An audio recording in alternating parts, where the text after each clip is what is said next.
Dr. Insanity, the moment she realized she killed her boyfriend? Oh, we're into that. Let's go. Let's go. I killed my boyfriend. I realized I killed him.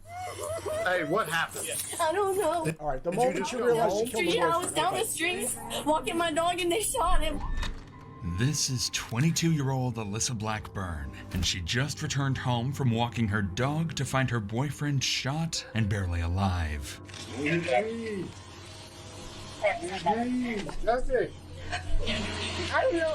I couldn't touch my kids. For real. When deputies arrived, Alyssa would initially claim his injuries were from a violent drive-by just minutes earlier. But it wouldn't take long for them to start noticing holes in her story. She's frantic. I think she knows more than what she is saying. I said the same thing. I was like, for all we know, she smoked his ass. What deputies didn't realize at the time was that Alyssa never walked her dog. In reality, she had been right there. If you're watching this on YouTube, click the like button right now and subscribe, please. Please, we need that in our lives. Witnessing the entire shooting up close. Okay. As the investigation began, detectives she would shot the guy. uncover a She goes, yeah, I was meticulously walking my planned dog and it was a homicide drive-by. And she doesn't even walk her dog.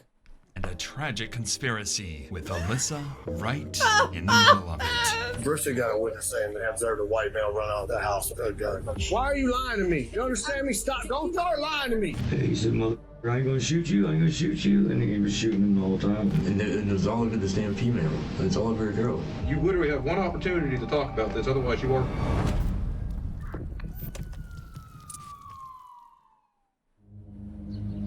On October 29, 2022, the Escambia County Sheriff's Office received multiple 911 calls from frantic residents on the 1100 block of Medford Avenue. Earlier that morning, a driver in a black sedan had reportedly opened fire on a home in a small neighborhood. Hours later, at around 2:00 p.m., the sound of gunshots would be heard again, but this time followed by a young man's anguished cries for help. Quickly, officers were dispatched to the scene, racing to piece together what had just unfolded.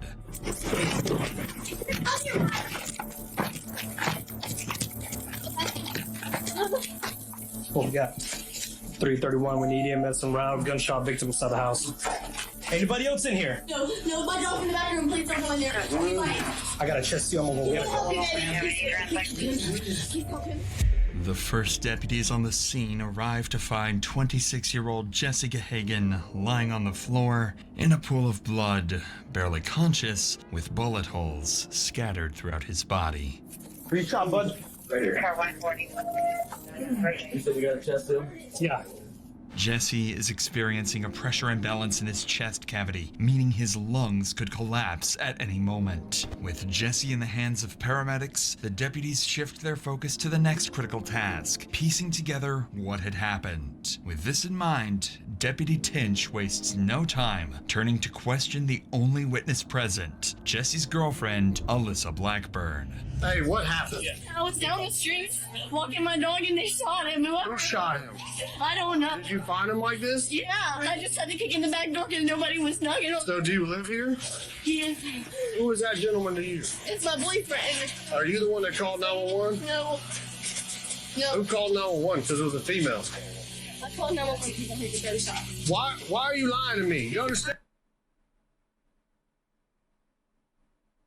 What? What?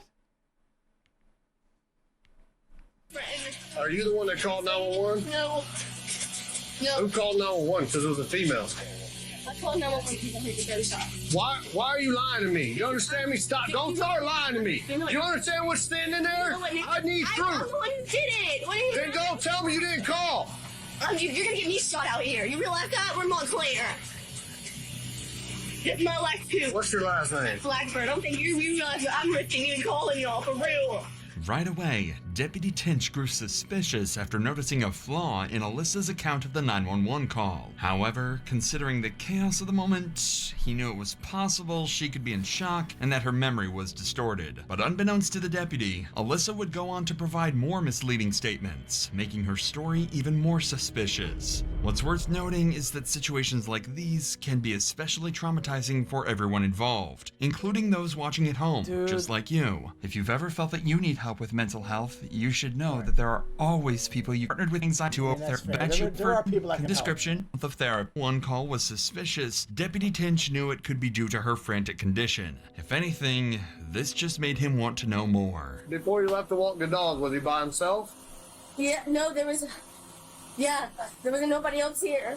And he wasn't like that, right? No, he was not like that. He was fine. He was in the room, and he was not bleeding on the ground. Who else lives here? This is, I don't even know whose house this is. I just got here like 2 days ago. Real shit. I swear to God, I just moved here. All my stuff's in that back bedroom, but my dog's in there. According to Alyssa, the shooting occurred in the small window of time while she was walking her dog. But none of this would matter to her, as her boyfriend would be carried out in a stretcher unconscious. What, the glass, was it broken before you left? Was it out here when you left to walk the dog? Okay. Oh my God. Just step over here. Sure. It's likely Alyssa, in this moment, believed Jesse had passed away. First responders were using what's called a soft stretcher, not too different in appearance to a body bag used when the victim is dead. However, Jesse is still alive. He was suffering from multiple gunshot wounds and was slipping in and out of consciousness. He appeared to have been shot in the upper abdomen and leg and was in critical condition. As paramedics loaded Jesse into the ambulance, preparing to take him to the if he survives, like, she's fucked. Hospital, deputies could finally give That's the title of the thing. What? Wasn't that the title? I killed my boyfriend or something? What did we say the title was? Yeah. The moment she realized she killed her boyfriend. Alyssa their full attention, as she was the only witness so far who could give them a lead. But soon, officers would begin to suspect that Alyssa wasn't the innocent victim she portrayed herself as. I don't know, honey. I'm sure he's talking to us, so yes, because he just gave us a bunch of information, okay? I don't want nobody to see me. Oh my God. See you, okay? Okay. Let's call your parents, okay? Due to Alyssa's seemingly frantic condition, deputies were unable to get any more information from her beyond what she had already recounted. So in an attempt to make sense of the situation, deputies on scene began sharing the information they had gathered, and they quickly started to notice some intriguing details. So I wonder if earlier was a drive-by, this was Target House, and then maybe somebody came back? Bro, it looks like he got shot in the house. That's what I'm saying. Yeah, their case is Yeah, that's what I'm saying. Whoever either they bucked us in the house or they know him and let him in the house. Yeah, but her time frame is way off, bro. That's the problem. Is she's like, I asked her who called. She's like, not me. I'm like, it was a female, honey. She was like, okay, I called. And then I said, stop fucking lying to me. This is serious. She's saying that she left to go walk the dog, came home to this. And the time frame is not 4 hours ago. Because she's saying she heard the shots. So it wasn't I guarantee you it was. We can find some cameras. Clearly, Alyssa's story wasn't adding up, and despite her exaggerated crying... The thing is, you can't make this up now. Like, there's fucking Ring cameras. Well, these people are poor. I don't know if they have cameras. There's gotta be someone on the block. Someone has something. I mean, I'm saying you're probably right. So. Officers were growing more convinced that she might have somehow been involved, but without definitive evidence to prove her role in the crime, these suspicions would remain as just that, suspicions, for now. So, officers, determined to find something concrete, would begin searching the neighborhood. That's when Deputy Brissette encountered a neighbor who would claim to have seen everything. I heard 2 gunshots about 10 o'clock this morning, and I saw a little black car. But come and go and come back, you know. I don't know if they had anything to do with it, but it was like they just took off from right over here. Did you hear some gunshots? Yeah, I heard 4 of them. Over here? I just seen a black boy and a white boy just get in the car, and I seen the white boy come out with the gun in his hand. What kind of vehicle? It's like a beat up, old school looking Toyota Camry. And he came out the door, he said, I told them, just don't want play with me. Was it a black boy or a white boy that got shot? White guy got shot. Ooh, the one that lived there. Tattoos. Yeah. Yeah, that's who. They always going. I back and forth. with different people? Mm-hmm. Okay. Yeah. Have you ever seen that car in the area before? That white guy? Always there. The camera's always there? Yeah. What these witnesses just revealed was critical. According to them, shortly before the shooting, a beat-up Toyota Camry pulled into the driveway of Alyssa's house. Two men stepped out, one white, one black, and made their way towards the home. Additionally, one witness noticed something even more alarming. The white male was armed, and moments after they entered the house, gunfire erupted, echoing throughout the neighborhood. With this new information at hand, deputies could finally narrow their focus to two prime suspects, who for now would remain unidentified.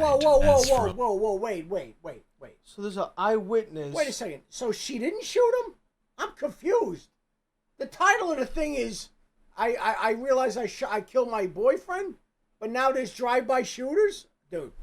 All right. Alyssa, her role in the investigation was still Dude, she was unclear. in on it? She It still paid made them? no Oh sense. my god. She fucking paid them. They're hitmen. Wait. They're professionals. What the fuck? She got him. She got them to whack out her boyfriend. Whack him out.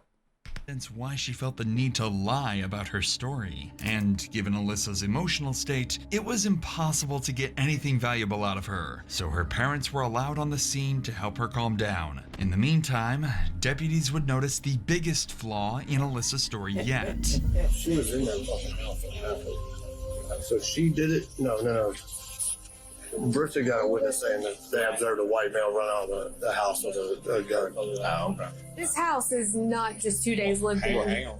Right. There's other people that live there. Right.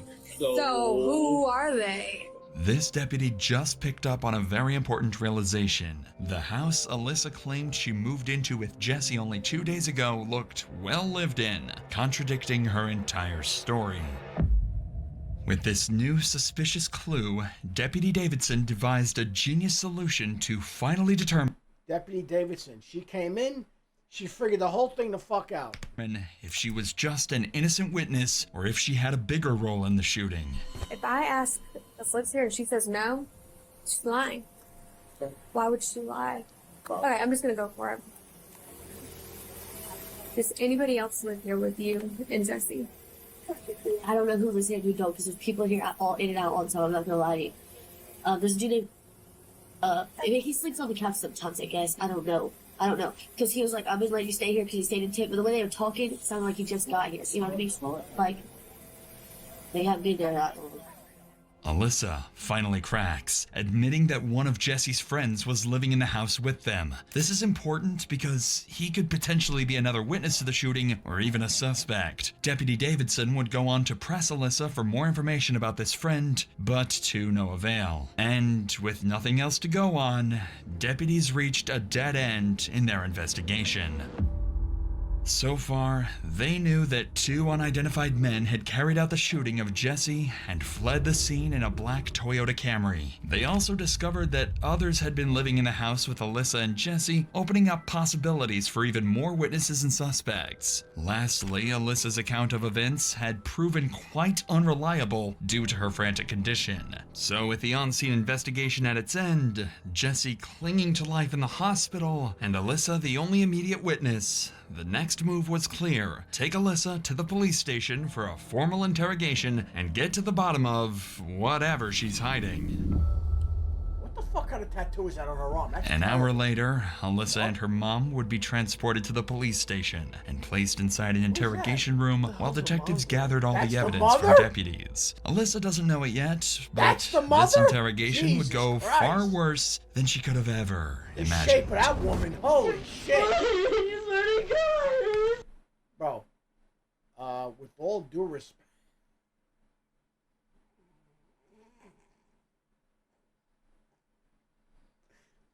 Bro, with all due respect, that's the detective? What the fuck, bro? Bro, not for nothing, but what the fuck's going on out there? It must be fire to be a detective, though. You're like solving crimes. Don't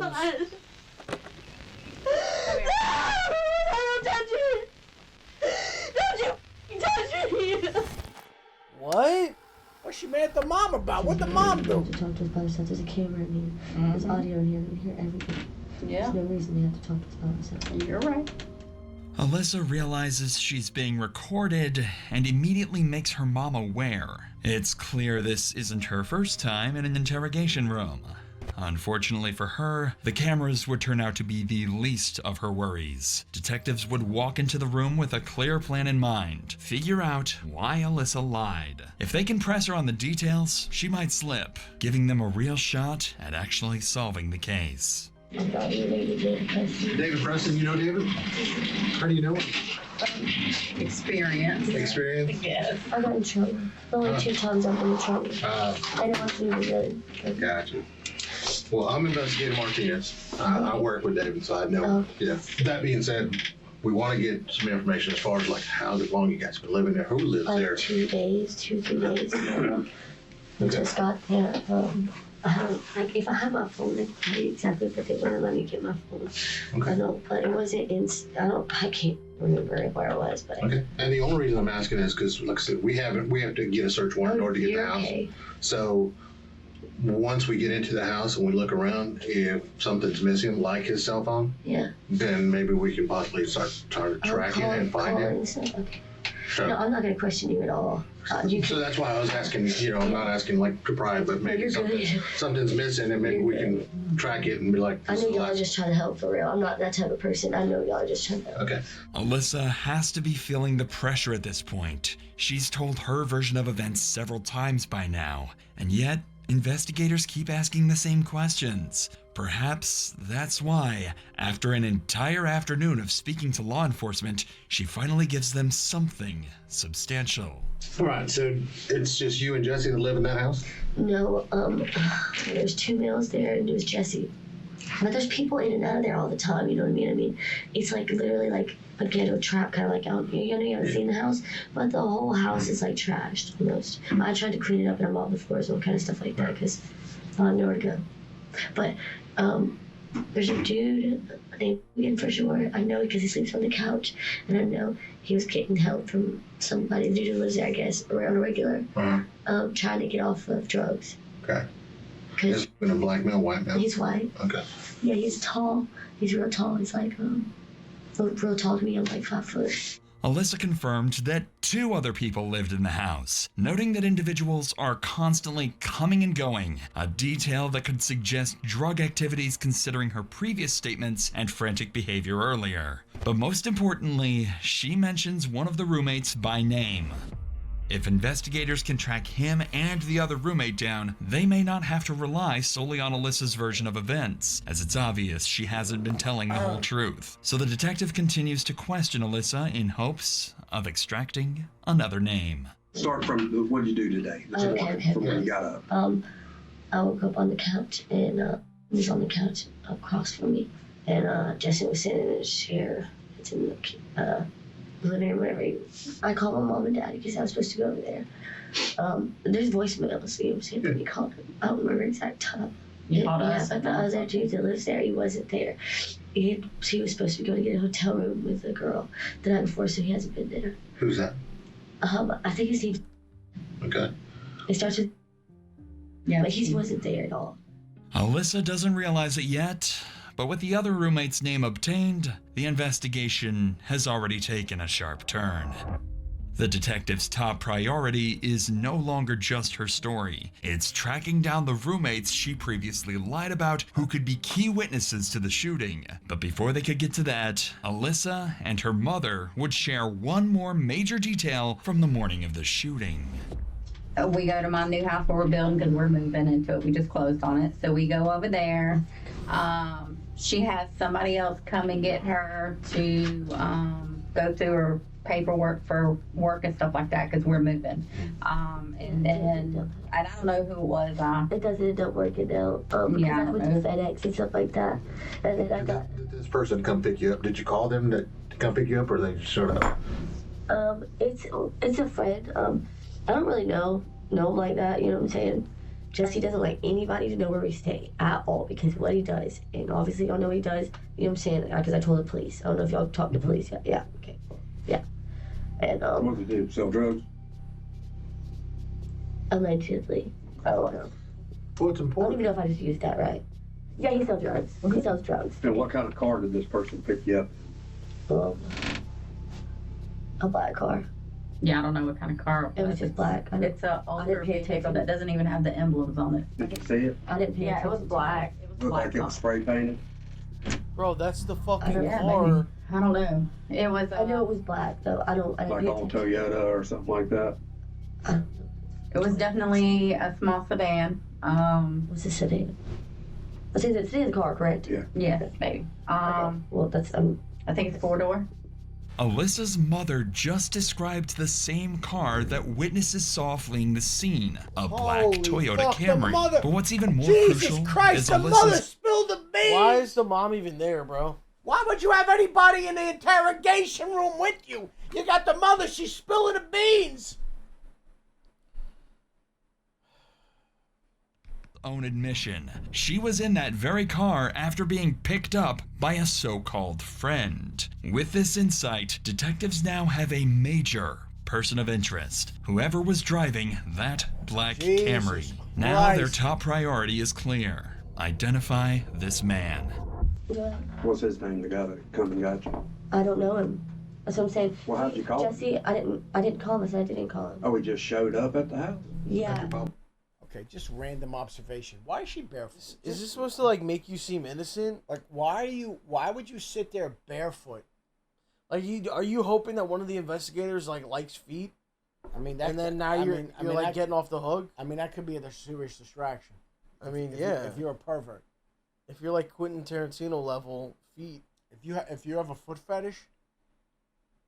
Oh yeah, and she's look how she's moving them. And Yeah, she's curling up her toes Yeah, and she's rubbing her feet together. Guys get there are guys that get aroused from that.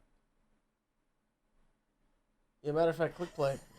My brother knows him, and Jesse knows him, and all kind of stuff like that. Like, he comes around all the time and hangs out with him. I don't associate myself with people that eat donuts. I'm not allowed to even be at the house. Somebody just typed in chat. My cock is very hard from that. All right, come on. Why would you just bro. spell that out? Like, just lay the whole thing right out, you fucking weirdo. Is he white or black? He's white, for sure. Can you describe him to us? Well, he's kind of ghetto. I know he's ghetto. He's got tattoos. Yeah. You can tell he's been to jail. 20s, 30s? At least, like, his late 20s. Despite the vague description, detectives can now confirm the driver of the black Camry is a white male in his late 20s with tattoos. Combined with all the other information, these details are enough for detectives to begin searching. But before detectives wrap up Alyssa's interview, they would have to deliver the tragic news of what happened to Jesse. I did just get off the phone with the doctor's office, and he did not survive. You swear to God.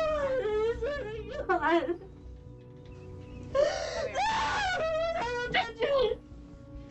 Don't you touch me. Where's my dad? Why he's not here? We can't leave. You swear to God he didn't. You swear to God. No. Jesse Gehagen had died. Alyssa seemed truly upset at this news, even though she almost certainly expected his death, as detectives would come to find out eventually. But while it's not officially confirmed, all signs point to one chilling reality. This is, most likely, all an act. And it would be revealed soon. Dude, we've watched a lot of these, bro. This seems kind of genuine. Oh my God. Dude, people are scary, Dude, man. she's sick. No, honestly, in life, you don't know who you can really trust or not. You don't know, man. Oh my God. You don't know. Oh, we joke around about a lot of shit. How do you even find that out? I'm telling you right now, I'm buying it. I'm buying this, dude. I'm buying this right Toes now. out, I'm buying it. Yeah, we can get you out here. Raise your right hand. Somebody killed your boy.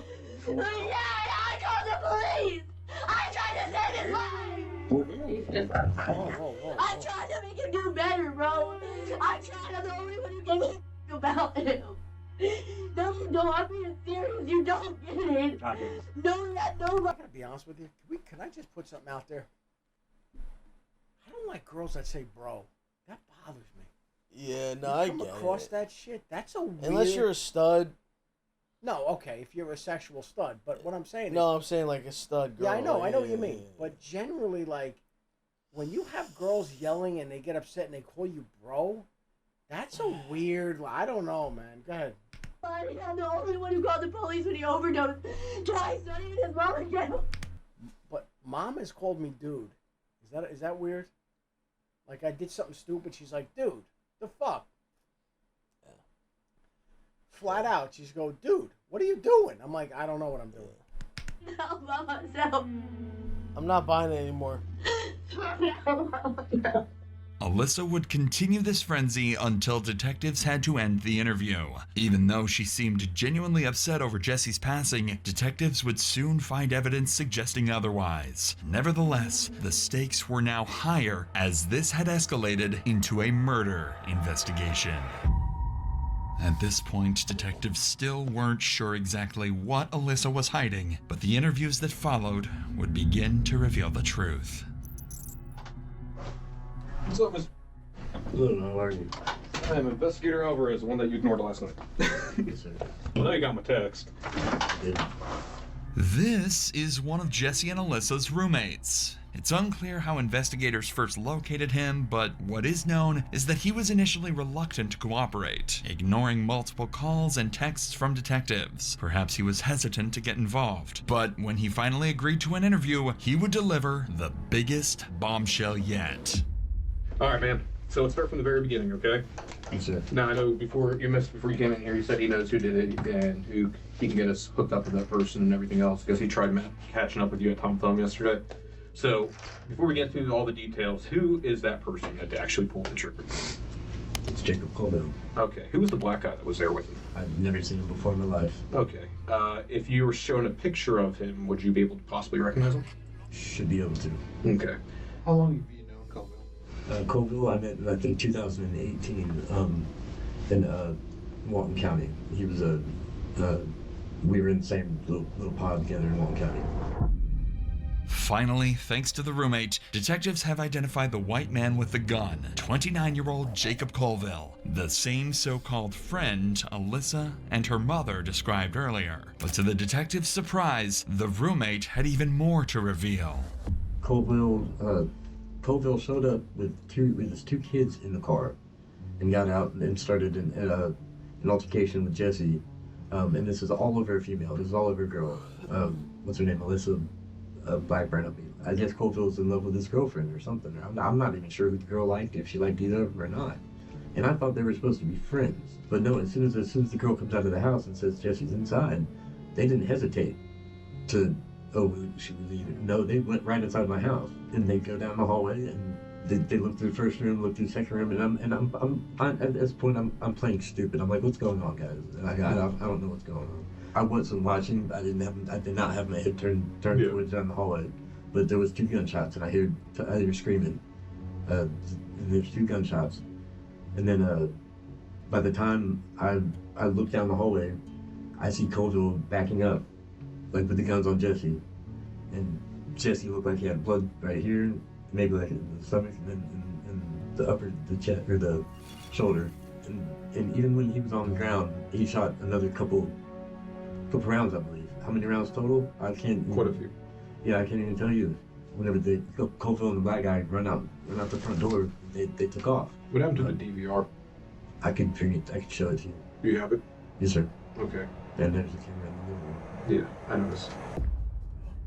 What the roommate just revealed to detectives is everything they need to crack this case. It appears that Jesse's murder stemmed from a long-standing conflict that began in an altercation between Jacob and Jesse, likely during the drive-by incident reported earlier that morning, followed by Jacob returning an hour later to fatally shoot Jesse. Meanwhile, Alyssa not only fabricated her entire version of events, but the whole altercation centered around her. According to the roommate, she was in a love triangle with Jesse and Jacob that turned deadly.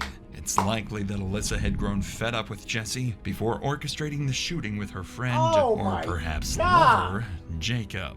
This finally explains why Alyssa had been lying all along. She wasn't just a witness, she was an accomplice to murder. Fortunately, the roommate had the shooting recorded on surveillance camera and agreed to hand it over to investigators, providing them with undeniable evidence to bring the killer trio to justice. This incredible stroke of good fortune would continue when the roommate successfully identified Jacob's accomplice from a photo lineup of known offenders. He was 44-year-old Lawrence Bonner Jr. The Escambia County Sheriff's Department quickly launched a statewide manhunt, alerting police to stations and the public to be on the lookout. Not long after, authorities would make a critical discovery. The black Toyota Camry had been found underneath the mobile highway bridge over 11 Mile Creek, burned down to the frame. While the search for the assailants continued, detectives wanted to solidify their case against Alyssa, so they would bring in the other roommate she mentioned earlier, and he would reveal crucial details about Alyssa's sinister role in her boyfriend's murder. Dude, when you use the word sinister, oof. That little black Toyota Camry or Avalon or whatever it was, you know, the car they showed up in? Yes. Whose car is that? I think it's Scoville's. He burned it. So. He what? He burned it. Did he? Well, yeah. So do you remember any of the conversation that was going on in the house? Like when they come back, you told them that Jesse's hiding in the back, correct? Yeah. Okay. What was being said after that? Nothing. They were so quiet. Okay. They were just creeping through the house looking for Jesse, and they didn't find him at first. You remember seeing Alyssa come in with a gun? Who? Alyssa, his girlfriend, Jesse's? No. When she first walks into the house and you're on the couch, you know, she's holding a gun because we have the DVR. Yeah, I did notice that. Coville did say to Jesse, he said, I ain't gonna shoot you, and he was shooting him the whole time. Because Jesse would say that Coville would never shoot him, you know what I mean? Coville shot. You know where Coville might be right now?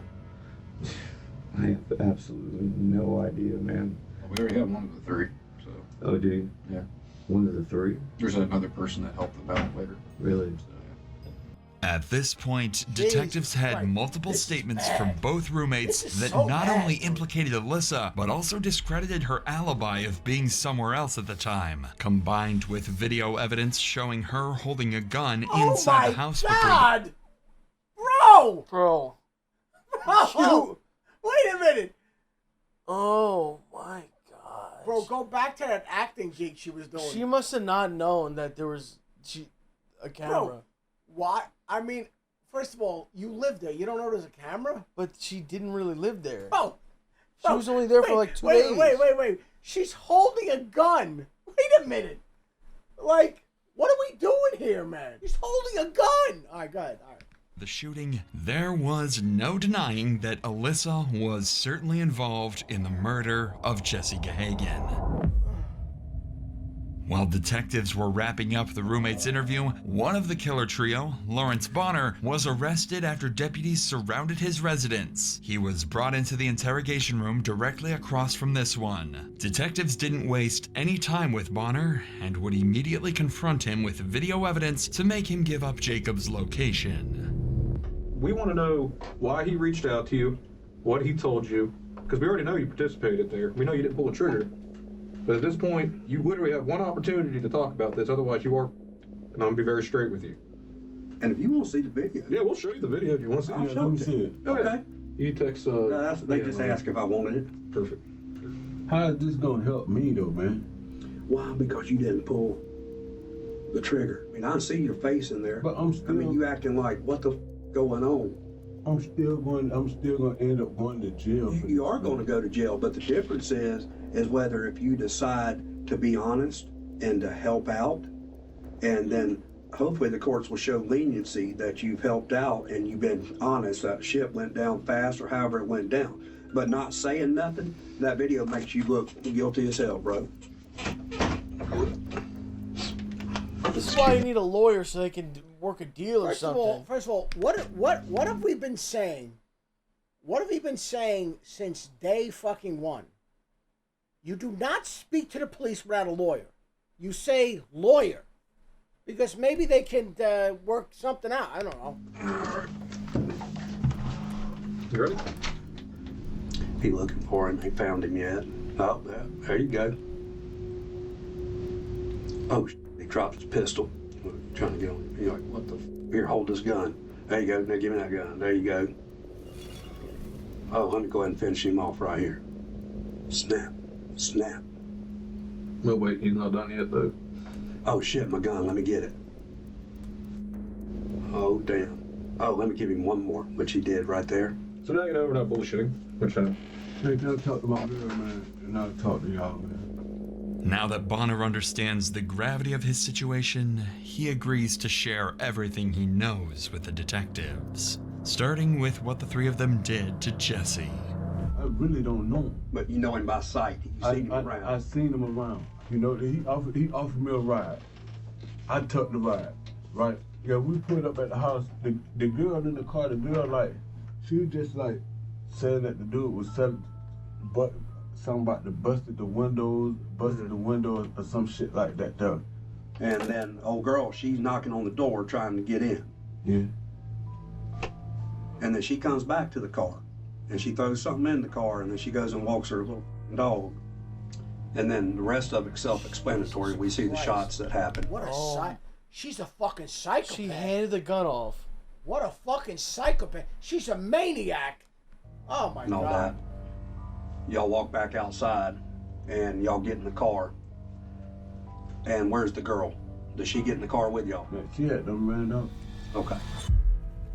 Bonner had just admitted his role in the shooting, going so far as to confirm that Alyssa had been present the entire time. Under pressure from the video evidence, Bonner would eventually confess to something even more damning. He had provided Jacob with the gun used to shoot Jesse. With that admission, Bonner officially became an accomplice to murder. Investigators would wrap up Bonner's interrogation and book him into jail. One member of the killer trio was down, 2 more to go. A week later, on November 5th, authorities tracked down Jacob Colville in Eustis, Florida, attempting to evade capture disguised in a wig, glasses, and makeup. But his cover didn't last long. An officer recognized him, initiated a traffic stop, and took him into custody. When finally apprehended, Colville was found with a loaded handgun and drugs in his car. He would reportedly state, "I don't regret it," when inquired about the murder. As for Alyssa, a warrant for her arrest was issued, and she was quickly apprehended, held in county jail without bond.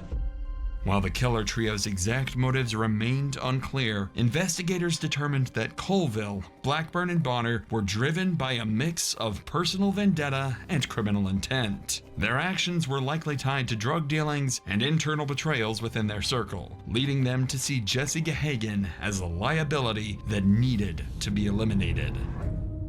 Nearly 2 years later, in June 2024, Colville was sentenced to life in prison for the first-degree premeditated murder of Jesse Gahagan. Meanwhile, Lawrence Bonner and Alyssa Blackburn were also charged as principals to first-degree murder. As of this writing, both remain in jail awaiting trial. If convicted, they too will likely face life in prison without the possibility of parole. Jesus Christ, bro.